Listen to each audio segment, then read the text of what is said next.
بسم اللہ الرحمن الرحیم۔ اللہ کے نام سے شروع جو بڑا مہربان نہایت رحم والا ہے۔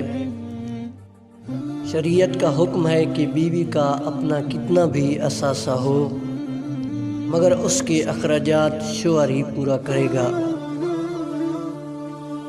اور شوہر ایسا کرتا ہے تو بیوی ہمیشہ فرما بردار رہتی ہے، اور اگر ایسا نہیں کرتا تو بیوی بہت جلد شوہر سے بدگمان ہو جاتی ہے۔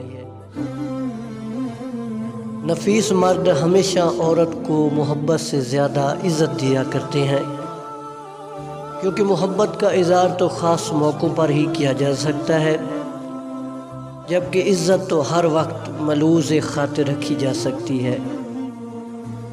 مرد اگر یہ چاہتا ہے کہ بیوی کے دل سے کبھی نہ اترے تو اسے چاہیے کہ اپنی بیوی کی عزت کرے، تنہائی میں بھی اور دنیا کے سامنے بھی۔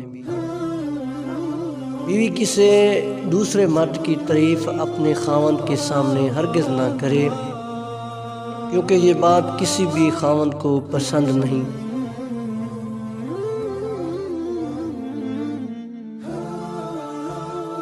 بیوی کو نظر انداز کرنا، طلاق کی دھمکی دینا، دوسری شادی کی دھمکی دینا، بے عزت کرنا، وقت نہ دینا، بیوی کے لیے پابندی، اپنے لیے آزادی، ہر بات میں نکتہ چینی کی عادت، تیسرے بندے کی خاطر بیوی سے جھگڑا، بے جا الزام لگانا، بیوی کے اقارب سے بے اعتنائی،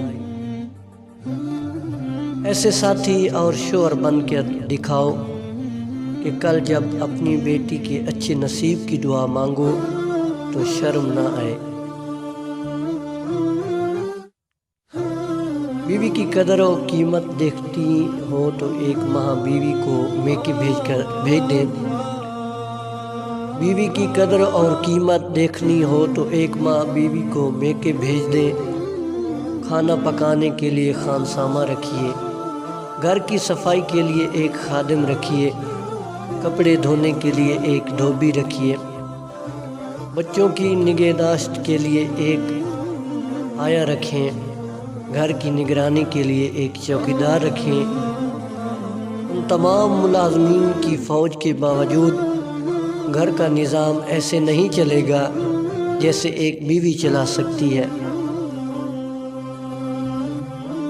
خوبصورت مرد وہی ہوتا ہے جو عورت کی عزت کرنا جانتا ہے، اس سے محبت کرنا جانتا ہے، اس کی اہمیت سے واقف ہے، ہر رشتے کا تقدس بحال رکھتا ہے۔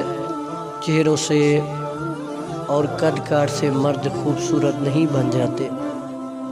اپنی بیوی کو کبھی دکھ نہ دیں، کیونکہ بیویوں کی دنیا بہت چھوٹی ہوتی ہے، اپنے شوہر سے شروع ہوتی ہے اور شوہر پر ہی ختم ہو جاتی ہے۔